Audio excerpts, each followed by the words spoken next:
You're listening to an interview taken from the Tonic Talk Show and Podcast, heard exclusively on Zoomer Radio. To download or listen to the original episode or other episodes of The Tonic, please visit thetonic.ca. Joel Thuna is a master herbalist and general manager of Purely Natural. He strives to improve the quality of natural products on the market and passes along his knowledge of herbal remedies through lectures and articles.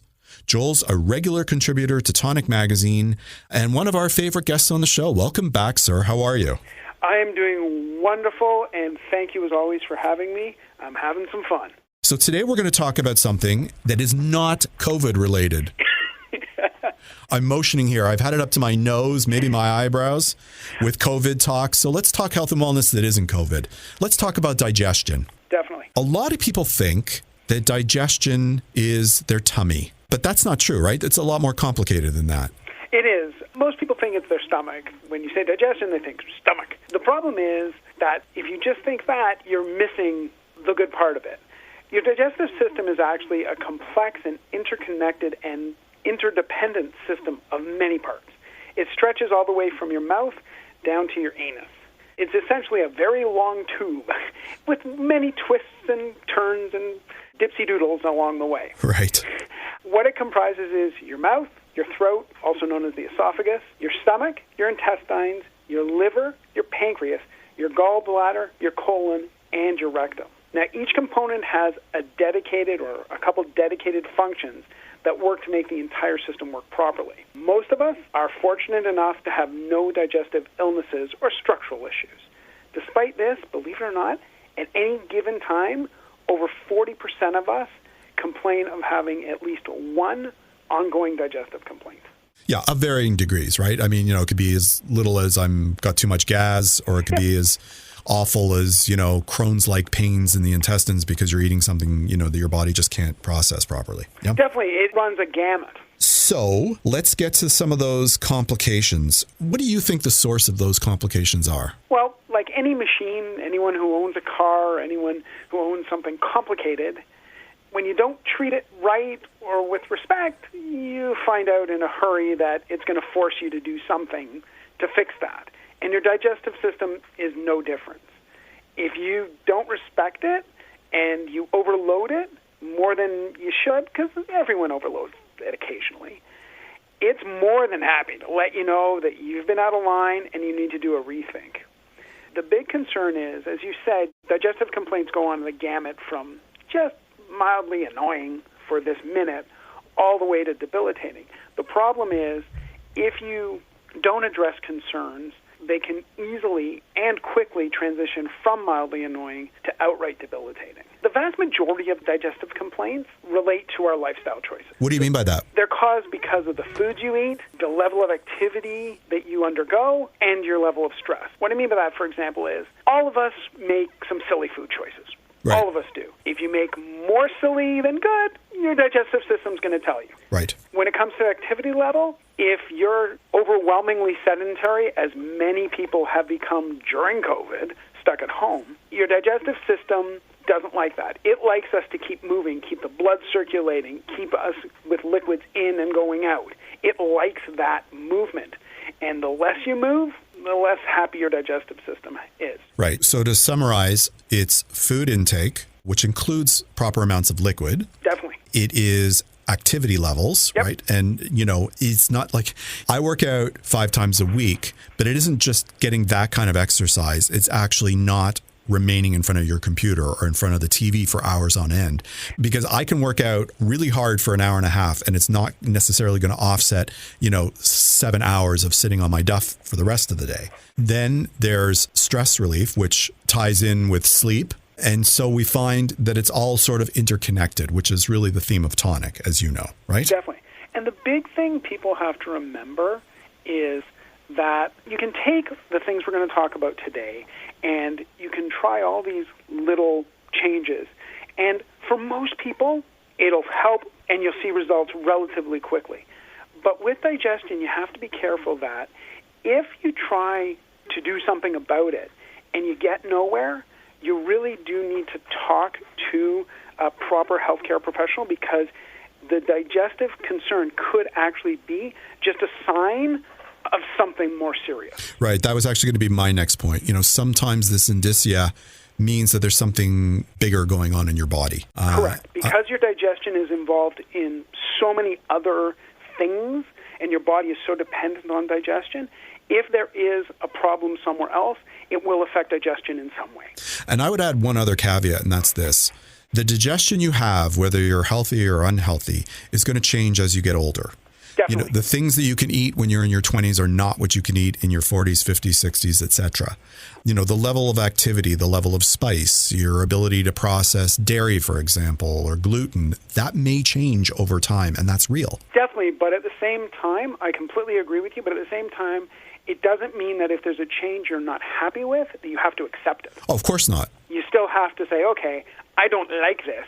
I want to see what I can do to fix it. Okay, so let's talk about fixing it. If somebody had a digestive problem, where would you start? What would you recommend that they start with? No matter what your digestive concern is, even if it's mild all the way up to extreme, excluding a disease or structural problem, your first go-to solution is to improve your diet. Mm-hmm. If diet is one of the things that will help, which we said earlier, you want to help it. So the first thing you want to do is try and make better choices more often than less. You want to choose fresh fruit where possible, fresh vegetables, less processed food, less packaged foods, higher fiber foods. All of those will help. When choosing drinks, clean, fresh water is always, and I say always better. I don't care what the other drink is, clean, fresh water is always better.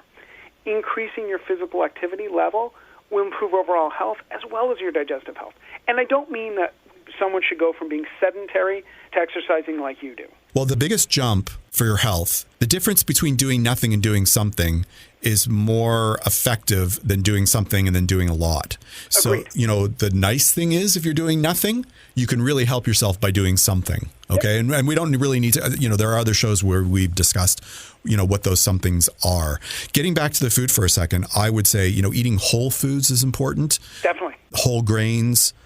Making sure that, as best you can, your pH levels of what you're eating, like if you're eating a lot of salt and a lot of processed foods and you're not drinking water, well, you're just asking for a problem. And, I'm a big advocate of having fiber every single day. I know you are too. Oh, massive. Can't get enough of it personally. Okay. So other than exercise, where would you look next? The next thing I would do is start to do a little bit of supplementation and start easy. Go with an organic vegan probiotic. And the reason I specify organic and vegan is that way it's as clean as can be, and at the same time, it's not likely to cause any allergies or issues like that. For example, by not going vegan, you can have dairy issues or you can have issues with animal byproducts. So you want to go vegan if possible. The nice thing is there's no negative to probiotics. There's absolutely no negative. All they're going to do is be able to help you. They'll help your digestive system and at the same time help your immune system. And who of us couldn't have that to help? There's no negative there at all. Yep. Now, everyone, no matter what your digestive state is, occasionally you're going to have an upset or irritated stomach. Most people, unfortunately, go to the pharmacy for that or head to their medicine cabinet, which, in my opinion, is overkill. It's like trying to swat a fly with a sledgehammer. And when you do that, you end up having other issues. If you've got an upset or irritated stomach, try two of the age-old remedies out there. And they're age-old because they work. Mm-hmm. You can use ginger or peppermint.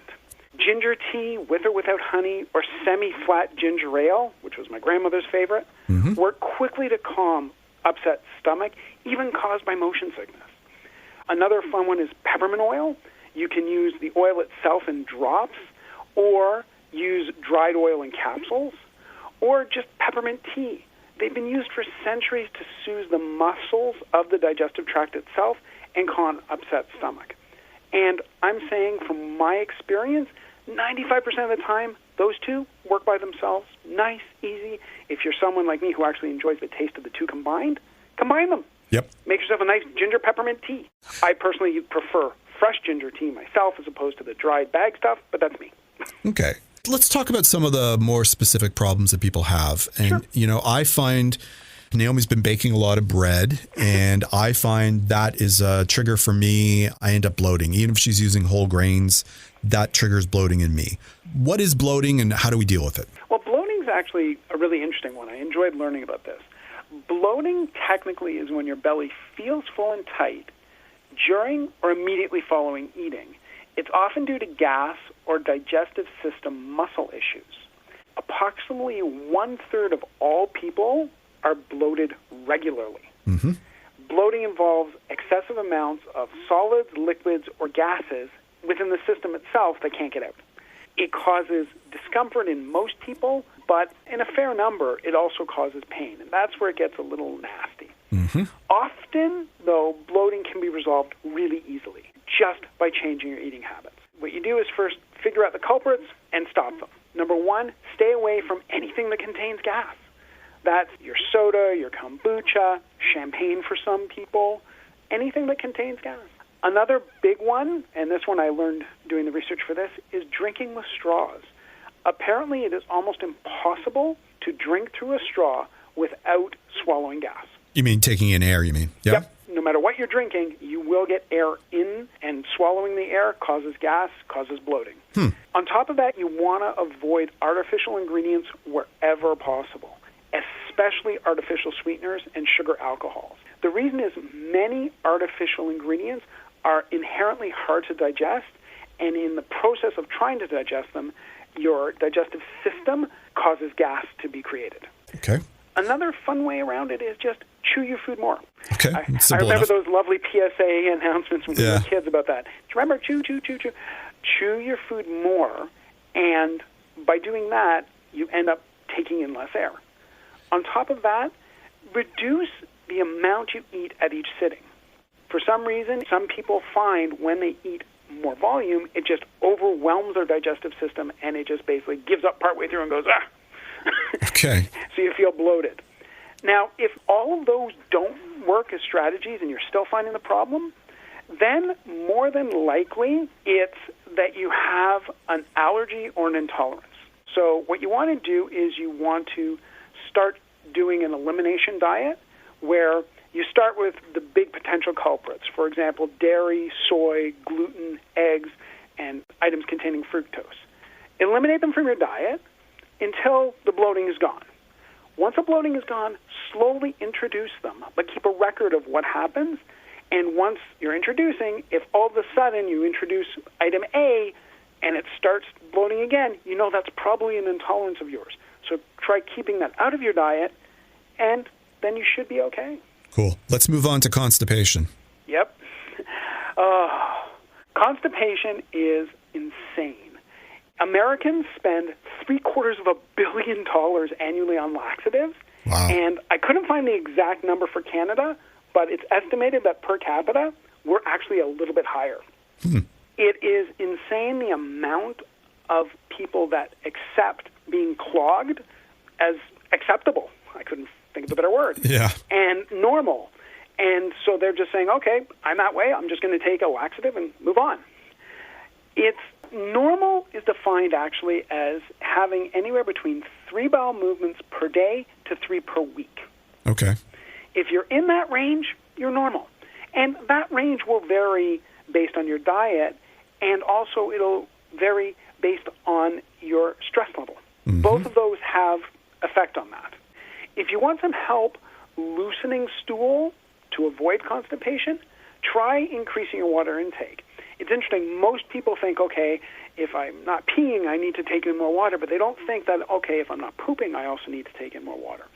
Your bowels need water to keep the feces itself from getting too hard to move. Yep. And if you add water to your system, it often will help. You can also try supercharging your water by mixing in it a fiber called fiberific. Mm-hmm. The reason specifically that fiber is it's a tasteless soluble fiber that helps tune your digestive system, but at the same time it has a very unique property. It helps balance the water in your feces. So if you don't have enough, it'll actually help add water. Conversely, if you have too much, it'll help remove water, but we'll get to that a little later. If it turns out that those don't resolve, you can move to something a little more harsh, which is psyllium. Mm-hmm. Psyllium is a herb that absorbs water and at the same time helps to irritate your digestive system. Mm-hmm. And when you irritate your digestive system, It wants to expel. it wants to get rid of the irritant and everything else going with it. A big thing to remember, though, with psyllium is read the package directions carefully. Do not overdo it. Because it absorbs water, if you overdo it and take too much and not enough water, you can actually cause there to be a blockage comprised of psyllium. Okay, we have time for one sort of brief little area, and I know you wanted to cover diarrhea. Yeah. Let's talk about how you would deal with it. First of all, if diarrhea lasts more than 3 days, is accompanied by a fever, or becomes quite painful, then it's time to seek professional help, because it's not just something mild. It's something relatively serious. Yep. If you're having a bout of diarrhea, take it easy and remember to drink. Rest is very important because you don't want to stress your body out. Your body's trying to deal with something internally, and that's what it should focus on. Wash your hands really well after each bathroom trip to make sure that you don't spread if it's an infection, and try slowly and cautiously to add foods back into your diet. You want to keep eating if you can, and definitely drinking as much as you can, but you only want to eat semi-solid and low roughage foods because you don't want to add irritation to what's already irritated. You want to avoid anything that can irritate, that is caffeine, spicy, greasy or fatty foods. Avoid dairy products for at least 3 days after your symptoms disappear, because if you don't, it can just re-flare up again. And the reason is that milk is hard for your body to digest. Under normal circumstances, all good. But in circumstances of diarrhea, don't do it. Okay. Well, thank you very much for coming on the show today. You'll be back again next month to chat about health and wellness issues, yes? Definitely. Fantastic.